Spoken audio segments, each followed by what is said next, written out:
Welcome to the MoChill Zone. Tonight, we have another great show for you. Mott's and Chili sit down with Christopher Cook, President and Artistic Director for the Green Valley Theater Company. Tonight, they discuss the productions and work of the Green Valley Theater Company, how Christopher got his start, and his work in music. Then, after the interview, Mott's and Chili share a MoChill original song, Dirty Games, so make sure you check that out. As always, if you missed any of our previous episodes, please visit us on Instagram and Facebook for the online release dates of those episodes. Welcome to the MoChill Zone with your boy, Mott. And Chili. Today we have Mr. Christopher Cook. He is a director at Green Valley Theater, musician extraordinaire, old friend of mine that has been too long, but we're happy to have him here. Welcome. Thank you so much for having me. So, Larry? Thanks for coming out, man. We appreciate Thank it. you. So let's just start off talking about Green Valley. That's where, we didn't meet. We met at Sac State many years ago, but the last show I did was with you at Green Valley, Bloody Andrew Jackson. That show was amazing. No, the company is going like gangbusters right now. We are, the thing started in 2006. Wow. So we're starting to become aged at this point. It's evolved. Obviously, we are we had our wonderful space over on V Street for years, which really defined the company, and now we are. I like to use the term peripatetic. How's that? I like that. Ooh, Right, it's good. my head. Yeah, It's a good fifth grade word. Can you explain what that word really means, though? Yeah. It means that we are traveling. It means we're couch surfing. Yes. It means that we're basically only able to produce theater based on the good graces of other folks, other organizations. So we do a lot right now at the CalCap Black Box over in Rancho Cordova, and they've been really great to us. We are doing a bunch of our cabarets, the smaller shows, over at St. John's Lutheran Church. Okay. They've got a fantastic hall, and they are really just community-oriented people. It's super That's cool. great. Shout out to them, too. St. Yes. John. Yeah, both them and they really walk the walk and talk the talk. They're really cool. They're very cool folks. And then the guy over at Black Box Theater over there, it's the CalCap Capital Film Studio. So he's got a film studio, and then he has this other room that he uses for a theater, and he's just the guy's taking care of us. Just a really fantastic supporter of the arts. That's great. So you've got a cabaret coming up that's probably near and dear to my heart because I'm a hippie love child at heart. Yeah, this the cabaret project is we are in our 11th season. Nice. Man, that is beautiful right there. Which is insane. Because our first, so just to back up on the cabaret, we do have cabaret this weekend. It's the Summer of Love, so 69. It's totally groovy. Everything is just, even the first effort, just peace signs everywhere. Nice. But yeah, we're doing, and it's kind of fun. We're doing, it's all just, it's like how much weed reference do you put in? How much, how much is like looking back at the time period? How much is nostalgia for, if you think about like what is Summer of Love in the mind, it's like that's like that summer camp. It's that it's the family trips in the station wagon, and yet at the same time we're taking the route of very much the hippie route. So how much of that is about anti-establishment? How much of it is about protest? And then at the same time it's Woodstock and drugs. So, and those are the fun things to kind of choose from. Every time we do one of these shows, we always kind of circle the drain around a theme and then put it together. That's great. Something about the innocence of that time and the innocence of the hippie ethos that I think speaks to everyone that yes, we can create a better world.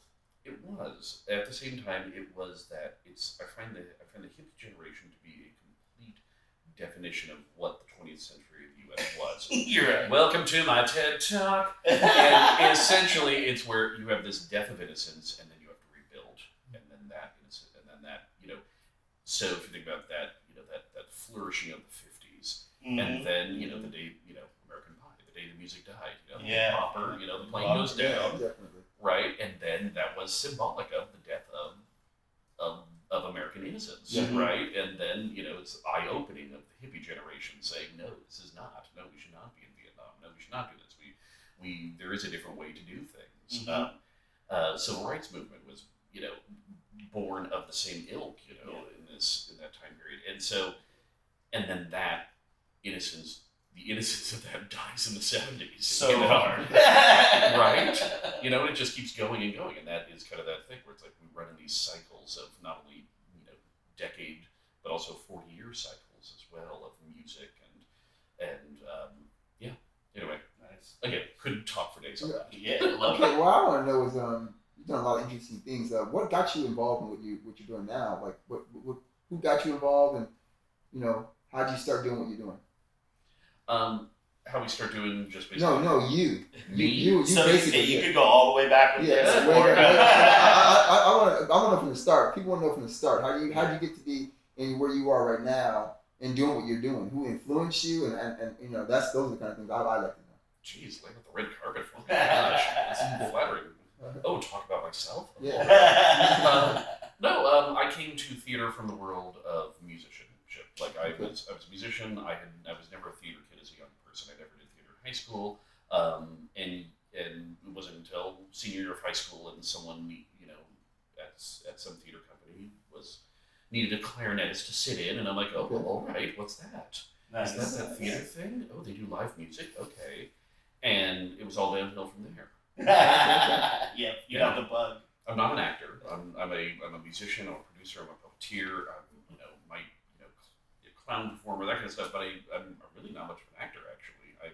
I'm a theater director and producer, and so I came to it from a different world. I don't come to it from the need to be on stage in front of folks. That's not my driving force. Like the rest of us. But it's true. It's like that's not my drive in theater. Instead, it's a well told story. So like Green Valley itself started off as a puppet theater, Okay. community puppet theater, and not oriented towards children. Nice. Even now, we're the only theater company in town, really for the most part, that doesn't do kids theater.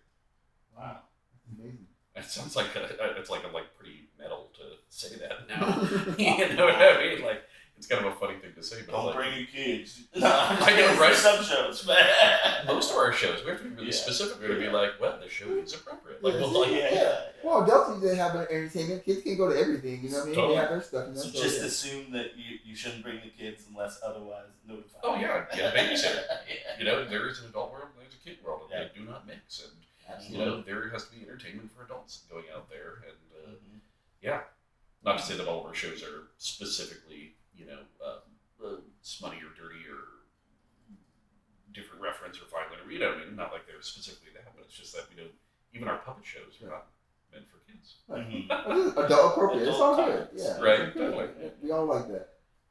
And that's what the cabaret. The cabaret is definitely 18 plus. What we always say right now about the cabaret is that it's what Rocky Horror does the rest of the year. Nice. Okay. So go ahead. I'm sorry. Go No, I just that seemed like a good segue into Rocky Horror, which is kind of a staple of Green Valley. It's become, yeah, it totally has. It's become the tradition. It's become our New Year's celebration in a way. We always run in October, starting around 3 weeks before Halloween, ending on or around Halloween night, and we always kind of choose a theme to kind of, shall we say, shape the design each year. Doesn't change any of the dialogue, doesn't change any of the music, none of that kind of thing. But it does change the way you deliver it, which is a lot of fun. Yeah. And I'm not sure where the idea of themes came from. Like we started doing it about our third year. We drew on kind of 70s punk kind of, Okay. Nice. well, more glam rock really that year. And then after that, it kind of started to morph more like, oh yeah, well this is going to be the German expressionist metropolis year. It's definitely going to be our 1700s Baroque year. Good, Well, it makes it fresh, keeps it fresh, right? And the year it is not fresh, we won't do it. That's what's up, man. Seriously, we just love it so much. The moment we're sitting around going, another day, another dollar, okay, well, other people want us to do it, so it's a tradition, I guess we'll do it. Yeah. We're just not going to do it because there's a lot of Halloween shows out there, and we love those Halloween shows. Mm-hmm. Yeah. That's great. Sorry, Larry. No, go ahead. I was just gonna touch base like, okay, you did touch on that. You say you're a musician. I'm still trying to get that out of you now. Like, okay, so what you said clarinet. I heard you say play clarinet. What else? Other instruments do you play? And do you sing? What else? What else do you do? What type of music you write? What do you have out? Those are the kind of things I want to know. I'm what you would call a working musician. I'm a woodwind doubler. I also play, you know, rhythm instruments, all that kind of good stuff. Everything. He play it all. So, you know, play a lot of stuff. I'm a terrible oboe player, but other than that, you know.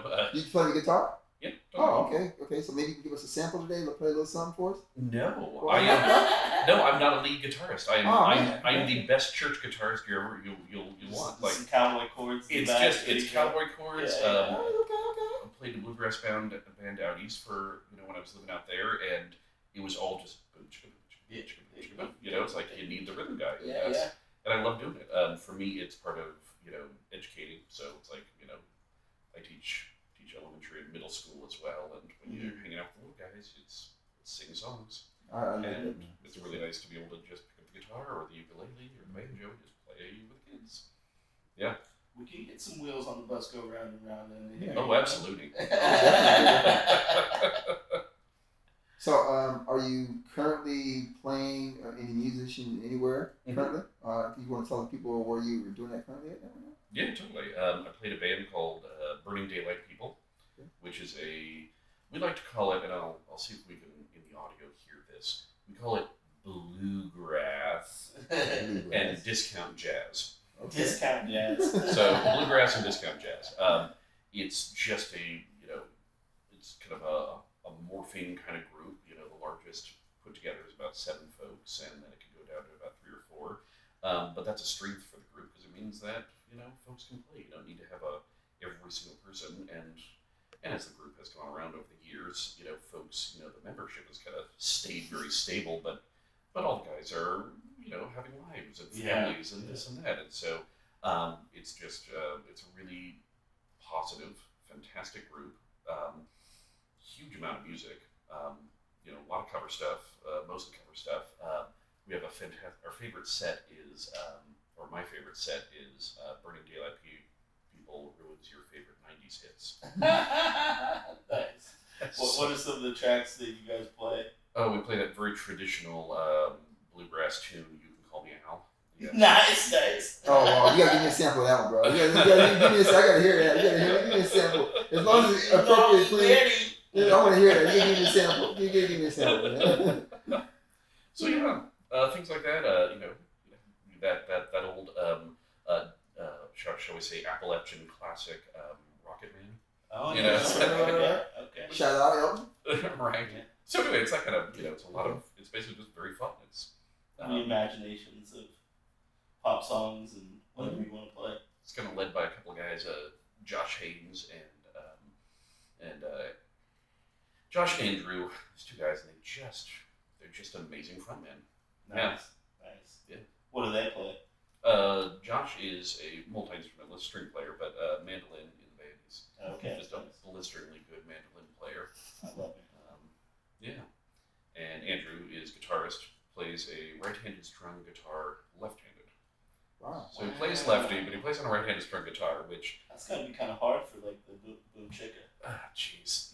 I was playing, every now and then I'll play bass with the band, and as you know, when it's bluegrass, you can kind of look at the guitar player's hands and go, oh yeah, I got my 1-4-5 song going out, but when the guy is playing left-handed, man, that G chord don't look like a G chord. Oh no! So anyway, we play with them, playing with them right now, and it's just a hoot. Yeah, that's great. It is good, man. It's amazing that you do all this stuff for the kids and stuff like that. I like shout out for that. We definitely promote that, the positive things like that. So that's awesome, man. And how do you what are some of the ways you come up with like the intricate ways you come up with the songs for the kids? You make kind of cool with them, and can you make that where they're learning also? Oh, absolutely. Mm-hmm. Yeah, totally. No, I'm not going to go into, if you don't mind, I'll kind of skip where I teach. No. I'm not asking where you teach. I mean more like, but just like the Yeah. Well, I have this. I think that for years in music education, we were stuck in kind of a very Eurocentric kind of way of looking at music education, and it was always very much based on a educational model that would take each child to the first chair oboe player spot in the Chicago Symphony. Yeah. You know, it's like each year was like, and in the standards of the arts, we would always say things like, well, should be able to do this at the end of third grade. By the end of fifth grade, you should be able to do this. Okay. And I was always weirded out by that because I always figured the standards should say what kids not should able to be do, but what do kids do? Right. Because a lot of them are able, but they don't. Right. If you think about, and a lot of it was modeled essentially off of the English education, like the English subject, where you're looking at historical things, you're gaining knowledge, you're gaining proficiency and analysis, all that kind of stuff. You know, it's very similar kind of thing. But I mean, the state of that education kind of thread, not to bag on any of our English teaching friends out there, but of the population that can read, a very small percent of us read more than a book a year for pleasure. Right. And that's crazy. That is crazy. And yet we all learn to read in school. Like, you know what I mean? And yet we don't do it. In our daily life, we don't read books, right? Yeah. And so why are we teaching reading books to begin with? You know, it's an interesting thing. We should, right? Right. But the way we're approaching it is a little funky. So that made me start thinking about the basically music education, if that's what we're basing it off of. It's a little funky to me. So basically, I modeled kind of the way I approach it off of the science curriculum. In that example, we might jump into musical traditions of Japan, and you might hit them when you're in second grade, fifth grade, seventh grade. Second grade, you're talking about taiko drums, and I get out the taiko drums. I've got a lovely set of those. And you can pull those huge drums out. We can play with those, and the kids get to play them. You know, instead of like, oh, I'm sorry, this, you don't get to touch this. I'm sorry. This is the for the adults. I don't want you to break it. No, I want stuff kids can play and get their hands on third grade. So we might do that. We might talk about kabuki makeup and that kind of thing. And theater. When you get into fifth grade, however, we're talking about three theatrical styles. No kabuki, bunraku, and then you're also talking Bunraku, baby. Right? Love suicides. Oh my God, love suicide. Yeah. I do not like suicide. Okay. No. I know. It's a Bunraku show. That's where we met. Okay. Yeah, it's an interesting thing where the first kind of, and maybe I'm quoting this wrong or throwing out funky facts out there, but one of the first shows in the historical kind of Japanese kind of major works that presented the lives of common people instead of just gods or kings and all this was a puppet show. Wow. And that says a lot about the cultural norms that create those aesthetic values in Japanese music, and that's what you would get into, say, in seventh grade. So it's like, you think about this, same way you would do this in science, where you like do it like, not to get way into it, but where it's like the whatever it is, the rainforest. You're in second grade, you're doing what are the animals. In the fifth grade, you're doing the layers, and in seventh, you're talking about what is happening currently in the world that's leading to deforestation in Brazil, right? That kind of thing. Yeah. And it's the same way when so I basically teach based on musical traditions around the world. That's great. So you can get the same stuff in that you would in the standards of the arts, but you can get it through learning about, the way the world puts music together in different places. That's awesome. It is awesome because I actually have an idea for putting music with the curriculum inside the schools. So meaning like you can take English, you can take math, you can take anything you can do, and you can take their curriculum and you can make it like a song where kids can learn it.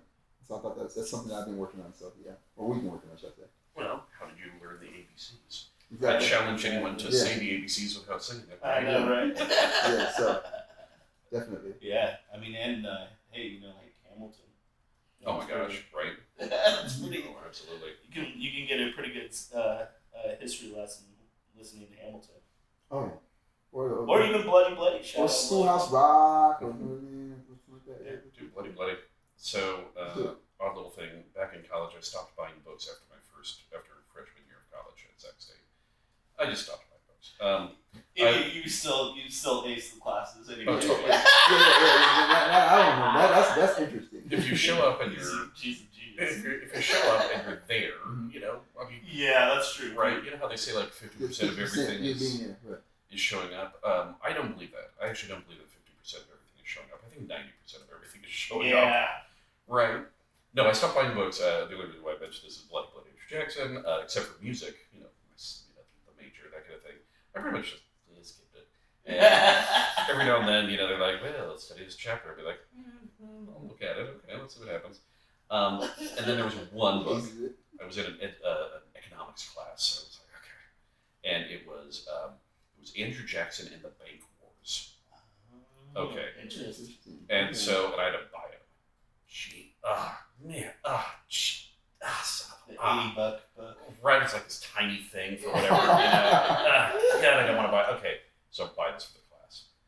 Cover to cover, read it. Done. Lovely class. Fantastic teacher. Loved history. But made me buy the damn book. Yeah. Years later, we're doing Bloody Andrew Jackson. I'm like, I got this. Yep. It was so useful to have read nice. that horrible book, Andrew Jackson and Bank Wars. We go do this music one. I'm like, look at that. It did help my music career. You think we could do that show today? Oh, gosh. We got a little bit racy with it. But I mean, it was for the that's what it was good for. cause, right? But that's the way it was written. It was it's satire and overblown situations in order to take that mirror and shine it on American culture, right? And really like a truly genocidal maniac. Oh, absolutely. But I don't think it.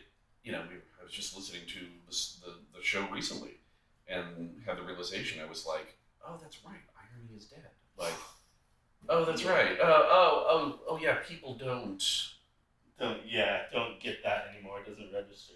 Like, if someone looks at Blazing Saddles and goes, oh my gosh. Yeah. What was he thinking? You're like, yeah, he was, by the way. Yeah. You know what I mean? Like, and that's an social commentary. Right? Exactly. Yeah. Like, it's not like someone's like, yeah. It's not like he's writing it going, yep, that's the way people are. Or, you're like, that's the way people should be. It's like, no. And that's the same thing with Bloody. You're like looking at this thing where it's like, they straight up have a song called Populism. Yeah. And you're like, wow, This is the age of Jackson. Jeez. Yeah. No, go ahead. I was just going to say the best question they ask in that is there's this thing where it basically, in one of these tunes at the end, which was one Elliot was singing, and the character is singing this song, and basically he's like, I mean, do you like having your, do you like having the driveway, the driveway and the parking lots and the... Yeah. The Florida couple, right? The Florida couple? Oh, well, they were hilarious. They were like, oh, dear God, the Florida couple. Sorry. But he was like, do you like having your pool? Yeah. And if that, well, Trail of Tears. And that's a gnarly thing to think about. You're like, it's like, jeez, we did build a country on a lot of stuff. It was like, jeez. Yeah. For sure.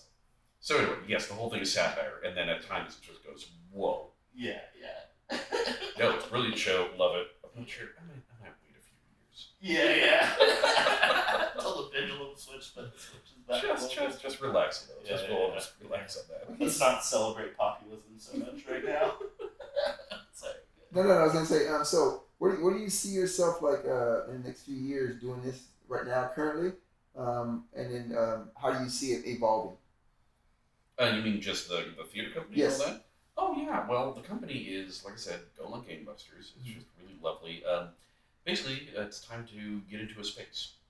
During the pandemic, it was never a better time to be a peripatetic theater company. Peripatetic. It Big word today. We learned some big words today. folks.